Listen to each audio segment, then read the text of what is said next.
Close your eyes with me for just a moment. Imagine you wake up tomorrow morning, but not just any morning. You wake up at 115 years old. The sun is streaming through your window, just like it did when you were a child. You can still feel the warmth of the wooden floor beneath your feet. You can still walk to the kitchen without assistance. Your mind is clear, crystal clear. You remember your great-granddaughter's name.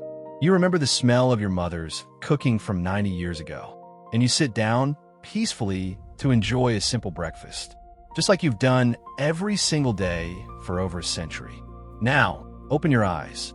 What if I told you that the secret to that kind of long, healthy, meaningful life wasn't hidden in some expensive bottle of pills?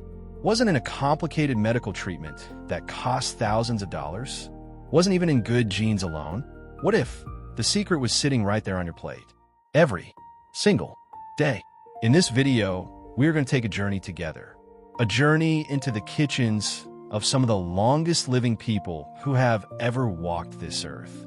People who lived to 115, 119, and yes, even 122 years old. We're going to look at exactly what they ate. Not for a week, not for a month, but every single day for decades. Their plates were surprisingly simple, almost shockingly simple, but their results were extraordinary. So I ask you, please, get comfortable, pour yourself a cup of tea, and stay with me until the very end. Because what you're about to learn might just change how you think about food, about aging, and about the years you still have ahead of you. Let's begin. Now, before we dive into the specific foods, I want you to understand why this matters so much. Throughout all of human history, in thousands of years of recorded civilization, only a very, very small handful of people have been officially, scientifically verified to live beyond 115 years. You can count them on your fingers. These aren't just old people. These are individuals who have been studied by scientists, by doctors, by researchers from Harvard, from the Max Planck Institute, from longevity research centers all around the world. Their blood was tested. Their habits were documented. Their lives were examined under a microscope. And do you know what these researchers found? They found that these people weren't superhuman. They didn't have access to special medicines that you and I don't have. They weren't all millionaires who could afford the best healthcare. Most of them were simple, ordinary people who lived in ordinary towns and villages. But they had something in common, something profound. Today, we are not here to promise you that you will live to 120. I cannot promise you that. No one can. Life is precious and uncertain, and every day is a gift. But by looking very closely at what these remarkable individuals actually put on their plates every single day, by understanding the patterns that kept them healthy and sharp for over a century, we can discover practical, simple, affordable habits that may support healthy aging. Habits that might help you stay strong in your 70s, sharp in your 80s, independent in your 90s. And isn't that what we all want? Not just more years, but better years? These are not celebrity diets. These are not fad diets that change every 6 months. These are not expensive meal plans that require special ingredients from across the world. These are real foods, eaten by real people, who lived extraordinarily long, healthy lives. So let's meet them. Let me introduce you to Jeanne Calment. Jeanne was born in Alès, France, in 1875. That was the year before the telephone was invented by Alexander Graham Bell. She lived through the invention of the automobile, the airplane, 2 world wars, the Great Depression, the moon landing, and the arrival of the internet. She lived for 122 years and 164 days. 122 years. She is the longest verified human lifespan in recorded history. And do you know what she ate? Every single day, Jeanne consumed olive oil. Not just a little, but she loved it. She poured it on her salads, she cooked with it. And yes, she even rubbed it on her skin. She believed it kept her skin young. And looking at photos of her at 100, at 110, at 120, maybe she was onto something. She enjoyed chocolate, dark chocolate. Not the whole bar at once, but a little piece, savored slowly. She drank port wine, but in small, moderate amounts, a glass here and there with meals. Her diet was essentially the Mediterranean diet before we even had a name for it. Fresh vegetables from the local market in Alès, fish from the Mediterranean Sea, Fruits in season. Bread, but not too much. Cheese, but in moderation. She ate slowly. She enjoyed her food. She never dieted in the modern sense. She didn't count calories. She didn't measure her macros. She simply ate real food. Food that her great-grandmother would have recognized. Jeanne once famously said, and I love this quote, "I've only ever had one wrinkle, and I'm sitting on it." She had a sense of humor. She remained socially active until the very end. She rode a bicycle until she was 100. She laughed often, but her food was simple, consistent, and natural. Olive oil, vegetables, fish, a little wine, a little chocolate, and always enjoyed with gratitude and without stress. Now, let me take you to the other side of the world, to Japan, to a small farming village where a man named Jiroemon Kimura lived. Jiroemon lived to 116 years old. He was the oldest man ever officially verified in human history. Born in 1897, he lived through the reign of 4 Japanese emperors. He worked as a postman. He was a farmer. He lived a life of discipline, routine, and remarkable simplicity. And his diet was a lesson in itself. Every morning, Jiroemon would wake up early as the sun was rising.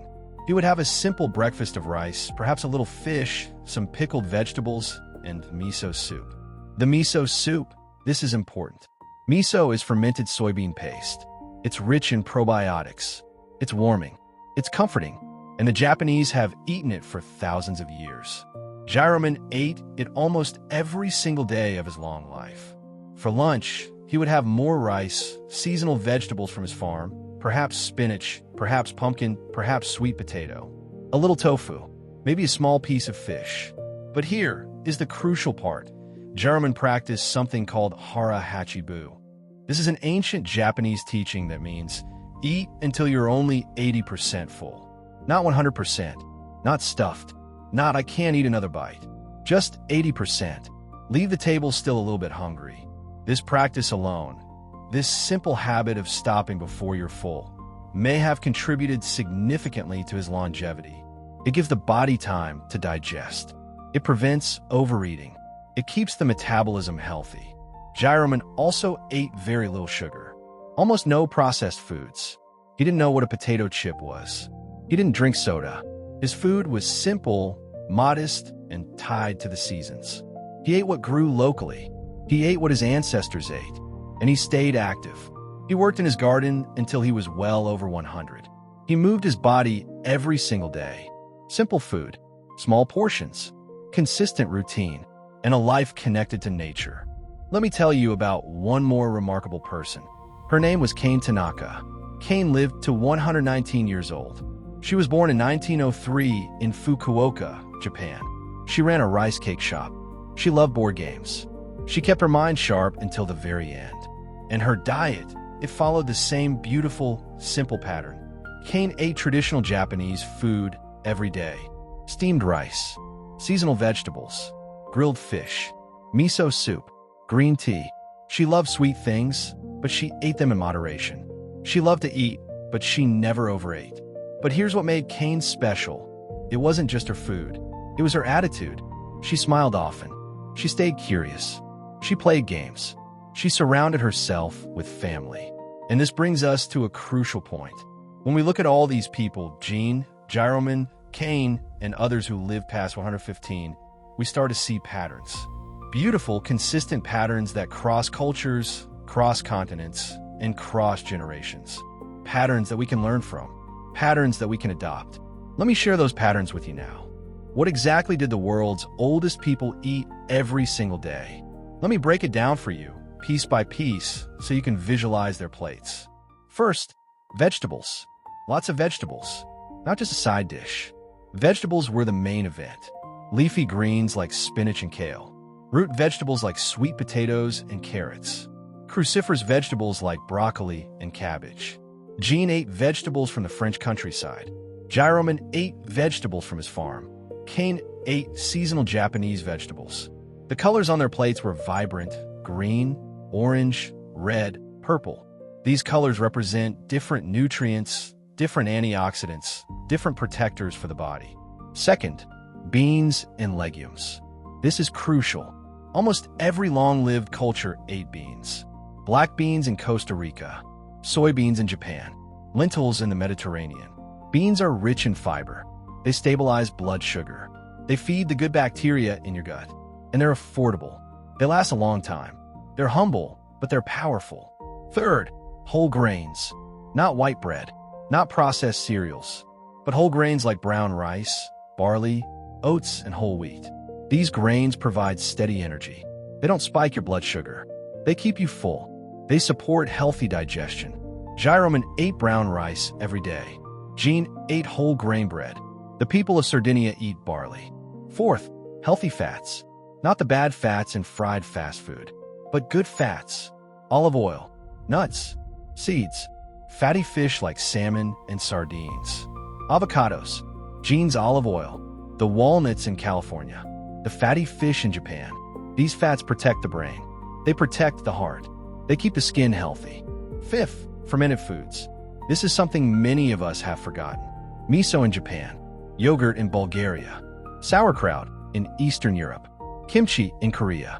Fermented foods are full of probiotics. They support gut health. And gut health, we're learning, is connected to everything: immunity, mood, even longevity.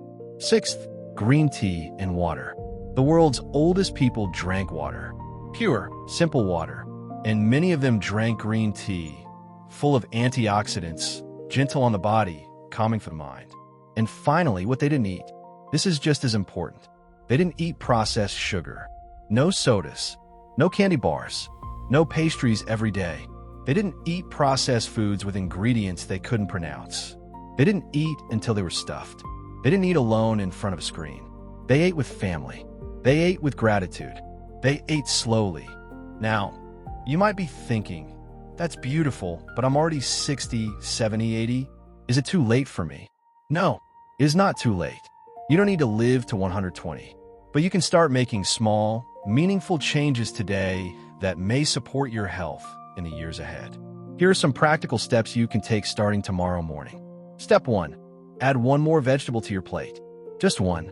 Whether it's spinach with your eggs, or carrots with your lunch, or broccoli with your dinner. Start there. Step 2. Switch to whole grains.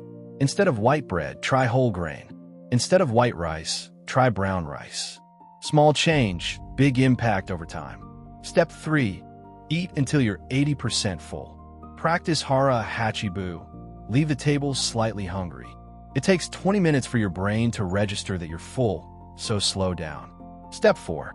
Drink more water and green tea. Replace one sugary drink a day with water or green tea. Just one. Step 5. Share your meals. Don't eat alone in front of the TV. Eat with family. Eat with friends. Eat with gratitude. The social connection is just as nourishing as the food. These are not difficult changes. They are simple. They are affordable. They are sustainable. And they're the same habits that carried people past 100, with their health and dignity intact. But my dear friends, I want to leave you with something deeper than just a list of foods. The people who lived the longest, they didn't just eat well. They lived well. They had purpose. They woke up every morning with a reason to get out of bed. Whether it was tending a garden, caring for a grandchild, or simply seeing another sunrise.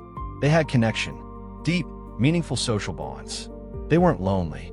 They were surrounded by family, by community, by love. They moved their bodies naturally, not necessarily in gyms, but through walking, gardening, doing housework, staying active. They managed stress. They had faith, or meditation, or simply a calm acceptance of life's ups and downs. And they ate. Yes, they ate simple, natural foods, but they ate them with joy, with gratitude, with presence. They didn't count calories while worrying about the future. They savored their food in the moment. So yes, eat the vegetables, drink the green tea, have the olive oil, but also find your purpose. Cherish your people, move gently, breathe deeply, and be grateful for every single day you are given. Because at the end of the day, a long life is not just about the number of years. It's about the love in those years, the meaning in those years, the peace in those years. If this video touched your heart, if it made you think, if it gave you even a little bit of hope or inspiration, please take a moment to press that like button. It helps more than you know. Share this video with someone you love. Someone over 60 who needs to hear this message. Someone who wants to live not just longer, but better. And please, subscribe to this channel if you haven't already. This is the third video in our longevity series. We have more coming about morning and evening habits that add healthy years, about how to keep your brain sharp until 100, about the memory secrets of centenarians. You don't want to miss them. Turn on the notification bell. Thank you, from the bottom of my heart, for spending this time with me. Take care of your beautiful body. It has carried you through so many years. It deserves your love, your respect, and your care. God bless you. Stay healthy, stay hopeful, and I'll see you in the next video.